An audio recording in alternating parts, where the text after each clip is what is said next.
to my channel. Now for today's first sit-down video, I will be sharing with you my medical exam experience at St. Luke's Extension Clinic. So, I have here my notes for me to make sure na wala akong makalimutang detail na ibabahagi ko sa inyo. So, before that, just to give you a context, bakit ako nag-medical exam?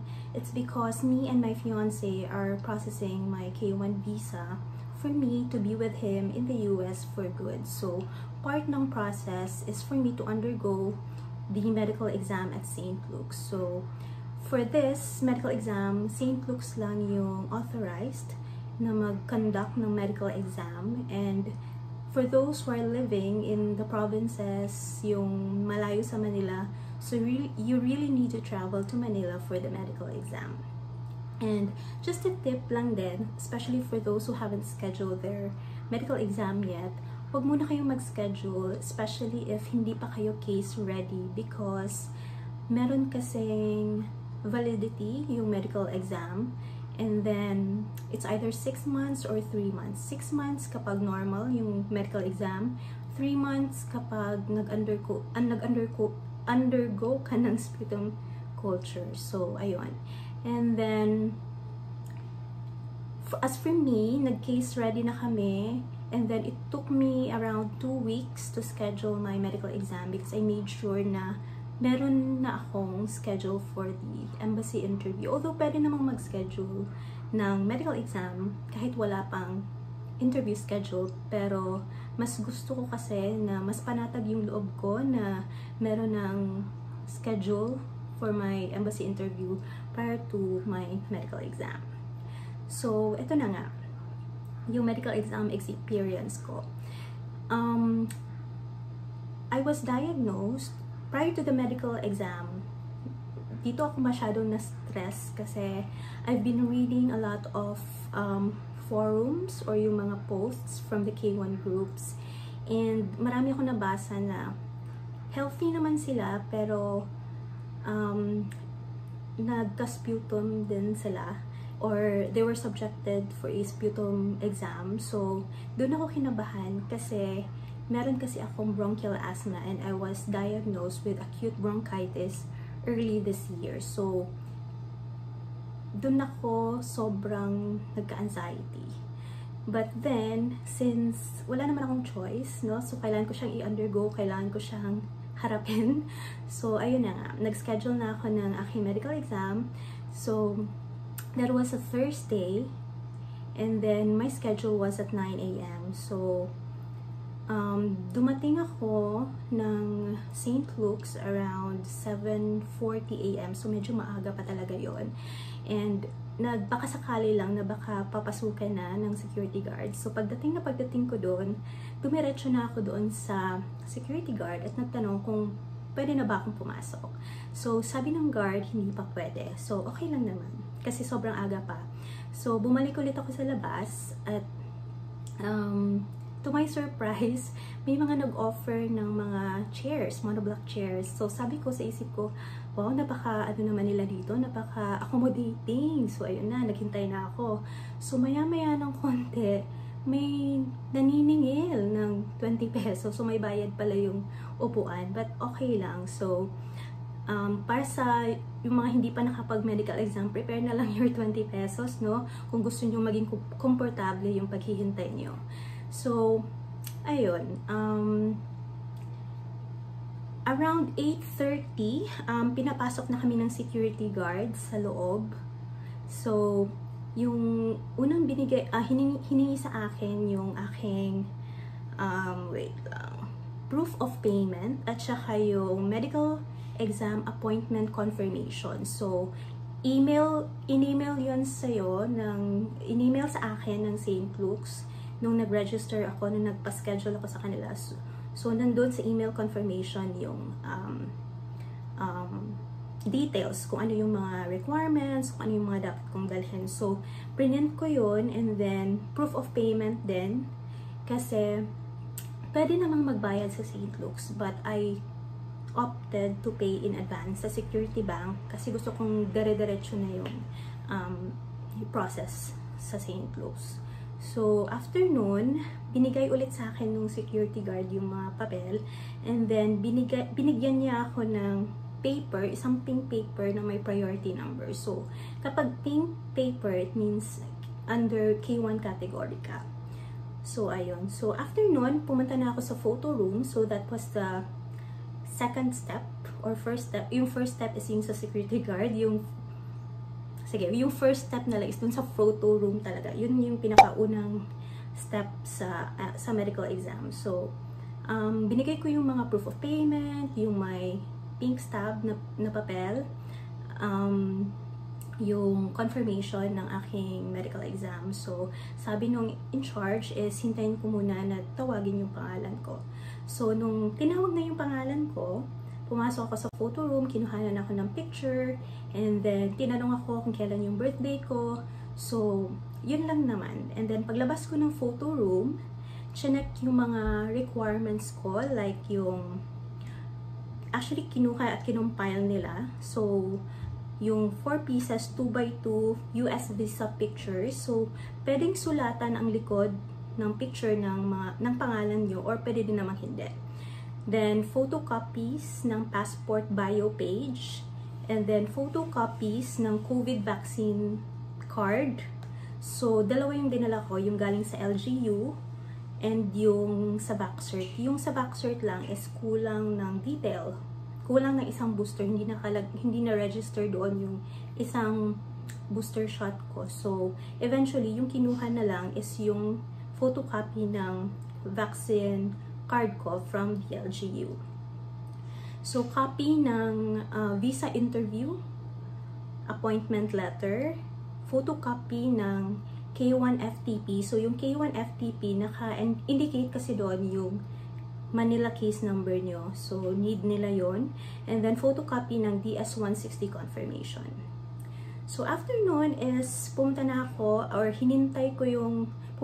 for the fingerprint scanning. So, dito ako medyo natagalan kasi marami kasing applicants, hindi lang yung for US, meron ding for New Zealand, meron for Canada, meron for Australia. So, marami ang naghihintay din.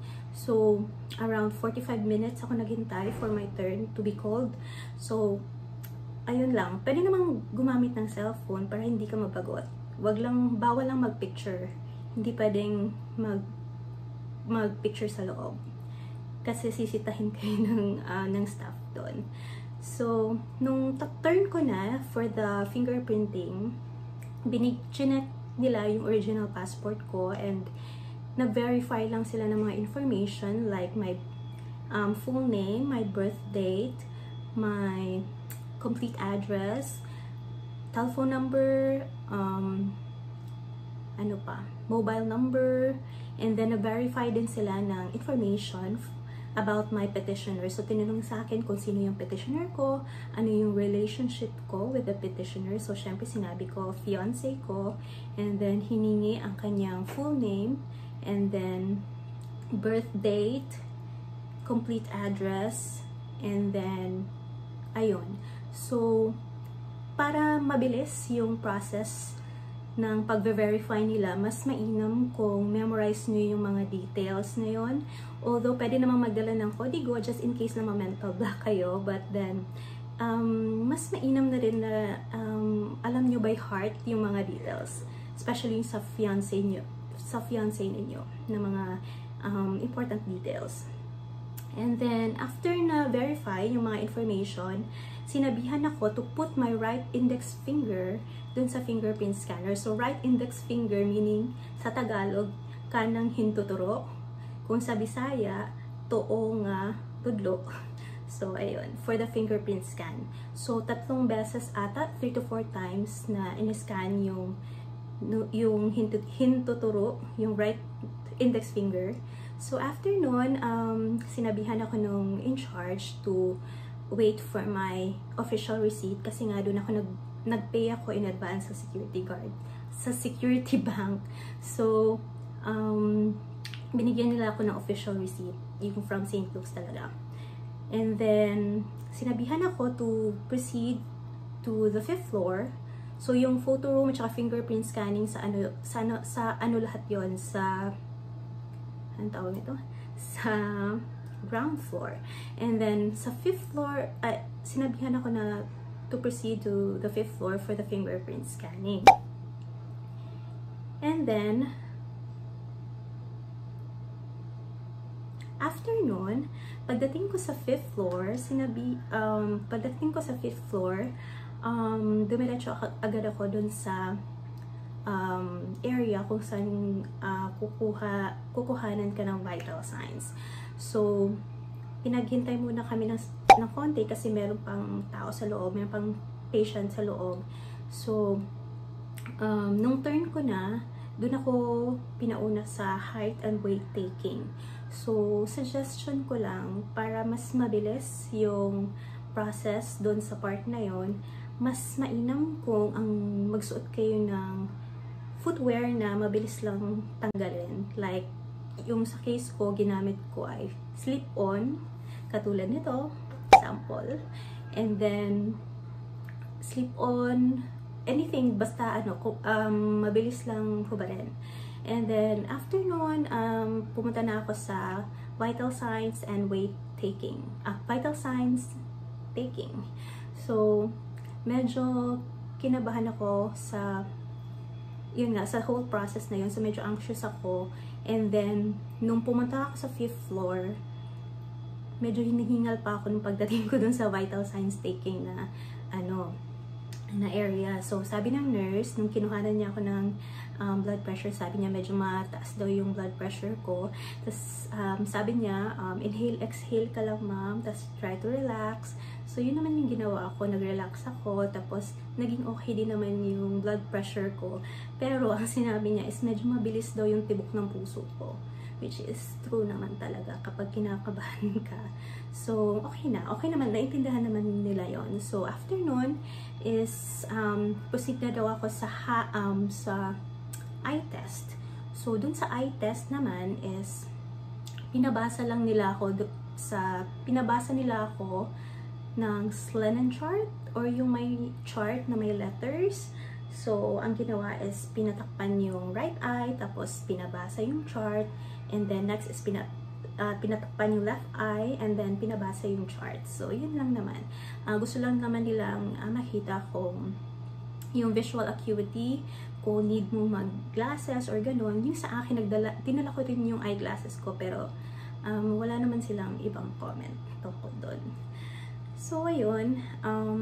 Next doon is, after sa eye exam is, binigay ko na yung papel ko doon sa triage. And then, yung triage, binigyan nila ako ng papel na kailangan kong sagutin by yes or no, or isang mabilisang pag-answer lang, more on health history. So it took me around 1 to 2 minutes para sagutin yung questionnaire. So be very honest sa pagsagot ng questionnaire, and then i-declare niyo lahat kung ano yung health history ninyo. So ayun, and then after nun, binigay ko na sa triage ulit yung papel, and then sabi ay hintayin ko na lang na tawagin yung pangalan ko. So dun sa part na yun, naghintay ako around 15 to 20 minutes bago tawagin yung pangalan ko. So nung tinawag niyo yung pangalan ko, ang sinabi sa akin ay punta daw ako ng doctor's clinic for my physical exam. So, huwag kayong mag-alala kasi pag babae naman kayo, dun kayo sa female na doctor, and then kung lalaki, dun kayo sa male na doctor. And then, so nung pumasok na ako dun sa clinic, nag-check niyo ulit yung passport ko, tapos tinanong kung ano yung full name, ano yung birthday, and then yung address, tapos tinanong din kung ano yung natapos ko nung college. Hindi ko alam kung ano yung connection, pero okay lang. Tinanong nila, so sabi ko, I'm a nurse by profession, and then nag-ask din siya about about my health history. So sinabi ko, honestly, syempre, meron akong bronchial asthma, tapos na-diagnose ako ng acute bronchitis early this year. Tapos sinabi ko rin sa kanya na meron akong gamot for my asthma, although hindi naman siya maintenance talaga, yung as needed lang. So kinuha niya yung name ng aking gamot at yung dosage, and then tinanong pa niya kung meron pa bang ibang mga maintenance medications, and then para dun sa may mga inoperahan dati or any health history na hospitalized, just be very honest at sabihin nyo sa doctor anything related to your health. So ayun lang, and then after nun, nag-instruct na siya sa akin na hubarin na yung damit ko and then magpalit ng lab gown for the physical exam. So suggestion ko lang, especially sa mga girls, na kung gusto nyo mapabilis yung part na yun, mag-dress na lang kayo. Yung sa akin, nag-dress na lang din ako para mabilis lang yung pagtanggal at pagpalit ng lab gown. And then nung nakapagpalit na ako ng lab gown, sabi niya ng doctor is humiga ako dun sa examination table, and then dun na kinapaka pa yung leeg, yung tiyan, tapos tinignan ko may mga tattoos, may mga scars. So ayun lang, mabilis lang yung part na yun. And then after nun, sabi niya pwede na daw akong magbihas ulit. So ayun, paglabas ko ng clinic, ng doctor's clinic, pumunta ulit ako ng triage, at then sabi ng taga-triage ay mag-proceed na ako sa either 3rd floor, yung x-ray, or 4th floor, yung blood extraction. So since nasa 5th floor ako nung time na yon, nag-decide ako na bumaba na lang 1 floor na pababa. So sa 4th floor, which is the blood extraction.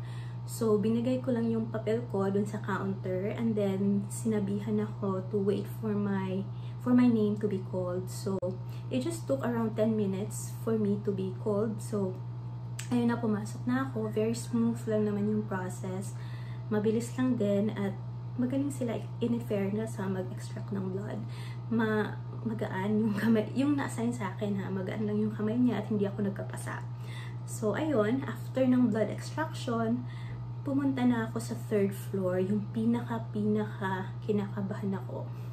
So ayun, binigay ko ulit yung mga papel ko doon sa counter, and then may binigay sila na papel sa akin, sabi ay sagutan ko daw. So may mga konting information lang naman na hinihingi, like for example, kung may exposure ba ng TB, may history ba ng exposure, or nagka-TB ba dati.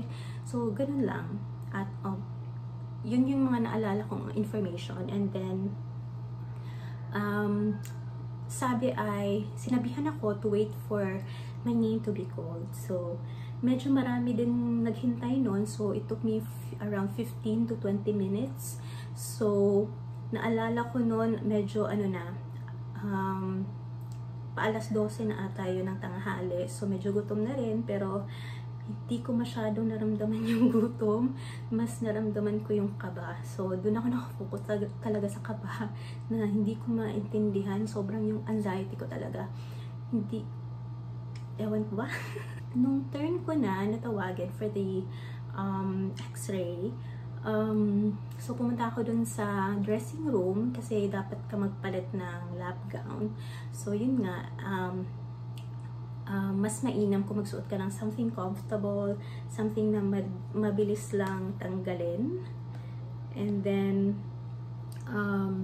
ayun, and then before pala nun, dapat magdala ka rin ng tali ng buhok, kasi dapat dapat walang buhok na dapat naka-tie yung buhok mo, kasi baka makita yun sa during the x-ray, no, baka mag-reflect yung mga buhok. So dapat walang nakatakip na buhok sa likod, so dapat naka-tie up yung buhok mo. So ayun, mabilis lang naman. Ganito yun, nung turn ko na for the x-ray, so okay na, mali pa yung pagsuot ko ng gown. So instead na isuotin mo siya paharap, parang sinuot ko siya na parang coat o parang blouse. Mali pala yun. So, wala na mental block na talaga ako. Hindi ko na alam kung ano ba yung ginagawa ko, tama ba? So, thankful naman ako kasi mabait yung nurse or yung rad tech na nandun. So, nag-sorry lang ako, tapos sabi, okay lang ma'am,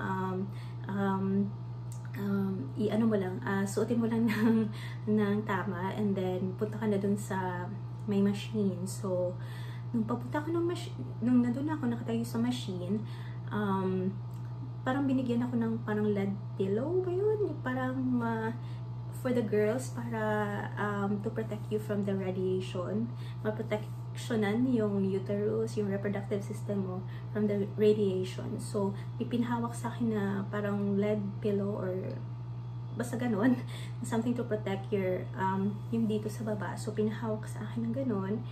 And then, yun na, and sinabihan na ako to inhale, as in, deep talaga yung pag-inhale, tapos exhale, dahan-dahan na pag-exhale. So, dapat hintayin mo rin yung instruction ng rad tech kung kailan ka mag-exhale, and siguraduhin yun na hindi kayo dapat stand still lang talaga, walang kikilos ng masama. Parang yung gano'n. So, kinabahan ako kasi kinuhanan ulit. Sabi kasi nung first take is medyo mali yung pag-inhale ko kasi naka-lift daw, kasi yung pag-inhale ko naka-lift daw yung shoulders ko. So, mali daw yun. So, dapat yung ano lang, yung tamang inhale lang talaga. So, ayun. Nagawa ko naman ng tama the second time around, and then nung tapos na, medyo medyo sumilop ako dun sa sa screen. Hindi ko naman alam kung anong ibig sabihin nung nandun sa screen, pero wala na, parang kinabahan lang ako. Medyo nung nakita ko yun, parang feeling ko down na ako kasi ano kaya yun nandoon. Normal kaya yun? Kasi yun nga, meron akong history ng asthma and then bronchitis. So, yun lang naman yung parang napraning lang talaga ako. So, after po, nagpalit na ako ng damit, and then sinabihan ako to return around 1:30 in the afternoon for the results. So, ayun na naman. Medyo humaba pa yung agony ko na kailangan ko pang bumalik in the afternoon. So, ayun, nag-lunch muna ako, and then nakabalik ako ng clinic around 1:40 PM. So, nagtawag na pala sila ng mga pangalan, and then ayun. So, ang ginawa ko, lumapit na ako dun sa counter. 3rd floor ito, dun sa releasing counter. And then, tinignan nila yung mga papel, and then, doon na nga yung paper ko. So, ang kinakakaba ko is, ayoko mabigyan ako ng yellow paper. Kasi yung yellow paper daw kasi is for sputum exam. So, ayun, sobrang feeling ko mahihimatay ako sa point na yun. Pero nung tingnan ko, wala namang yellow paper, and then nilagay lang, sinabihan ako na so far wala namang issue or wala namang ibang concern yung doctor regarding my x-ray. So medyo may relief ako, I was relieved to hear that. So ayun, and then sinulatan niya yung papel na balik daw ako ng 1 PM kinabukasan. So, ayun, medyo kinabahan pa rin ako kasi may mga nagsasabi din na hindi daw guarantee na kapag white paper ang binigay sa'yo, pasado ka na. So, ayun, nung gabing yun, hindi rin ako masyadong nakatulog ng mabuti. So, ayun, nilibang ko na lang yung sarili ko, the whole afternoon pagkatapos nung medical exam. So medyo, although I was hopeful, but then parang mixed emotion talaga, hindi ko maiwasan. So ayun, so nung kinabukasan, so yun nga, 1 PM yung sabi sa akin na bumalik, but then I decided to go there early, much earlier, because meron pa kasi kaming flight. Yung flight namin pauwi is on that day rin. So, nagbaka sakali ako na ma-accommodate ako ng mas earlier kasi nga may flight ako. So yun yung sinabi ko sa security guard. Medyo nakabahan pa ako kasi sabi niya, ma'am, 1 PM pa yung schedule mo, hindi pa pwede. Tapos sabi ko, sir, may flight pa kasi ako pauwi mamaya. So tinanong niya kung may ticket na ako. So nandun naman yung ticket ko. And then tinanong niya yung kasamahan niya kung pwede ba na consider. So pumayag naman, and they were very kind to allow me to enter the clinic. And then bago ako umakyat, sabi niya, wait lang ma'am, tingnan ko muna kung saan floor ka pupunta, kasi sabi nila kapag 4th floor daw is for subject for sputum ka daw, and then kapag 2nd floor for immunization ka na. So yun sabi nila. And then nung tinignan ng guard dun sa computer, hinanap niya yung pangalan ko, tapos tinatakan niya for immunization, 2nd floor. So ayun, sobrang saya ng ate nyo. So sobrang naiiyak ko sa time na yun, kasi hindi madali yung na-experience kong anxiety, kasi alam ko na hindi assurance, or basta hindi ko alam kung anong dapat kong isipin, hindi ko alam kung anong dapat kong maramdaman before nung medical exam. But nung tinatakan niya na for examination, parang nangiyak-ngiyak na ako. Sabi ko, parang doon ako na nabawasan ng tinik. Tapos ayun, mabait yung guard na nag-entertain sa akin nung pag-akyat ko sa 2nd floor. Sabi niya, okay ma'am, upo ka muna dito, tatawagin lang yung pangalan mo. So medyo maraming tao nung time na yun. So that was a Friday, so akala ko hindi masyadong crowded, but then medyo puno yung 2nd floor. But okay lang, at least alam mong for immunization ka na, so iba yung feeling. Okay na kahit maghintay pa ako, kahit mamiss ko pa yung flight ko, okay na kasi pasado ako. Parang ganun na yung nasa isip ko. So ayun, it didn't took me a while hindi naman nagtagal. Tinawag din nila yung pangalan ko, and then binigyan nila ako ng 2 vaccines. So Tdap at saka MMR lang yung binigay, kasi tinanong ako kung nagka-chickenpox na ako dati. So sabi ko nagka-chickenpox na ako, tapos pinakita ko sa kanila yung scar ko. So sa mga nagka-chickenpox na rin dati, make sure na alam nyo kung saan yung scars ninyo ng chickenpox, kasi pag naipakita nyo yun, hindi na kayo bibigyan ng varicella na vaccine. So yun lang. So after nun, pumunta na ako sinabihan ako na pumunta ka na ng ground floor for the releasing. So medyo matagal din yung paghihintay ko. It took me around 2 hours to wait, but okay lang din.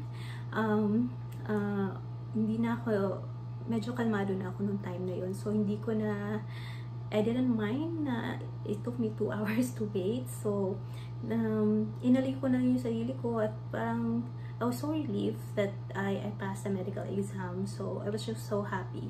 And then ayun, nung tinawag na yung pangalan ko, binigay sa akin yung sealed brown envelope na dapat kong dalhin during my embassy interview, kasi kukunin yun.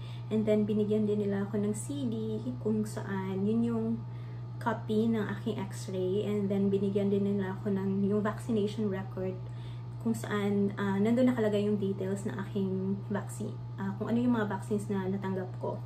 So ayun lang. And then nakalabas ako ng clinic around 1:30 in the afternoon. So from 9:40 AM to 1:30 in the afternoon. So okay lang, at least alam kong pumasa ako. So I think yun lang yung sa experience ko in terms of my medical exam. Hopefully wala akong nakalimutan. So kung meron kayong questions or meron kayong gustong idagdag, so yung mga tapos na ng medical exam, kung meron kayong gustong idagdag, feel free to comment.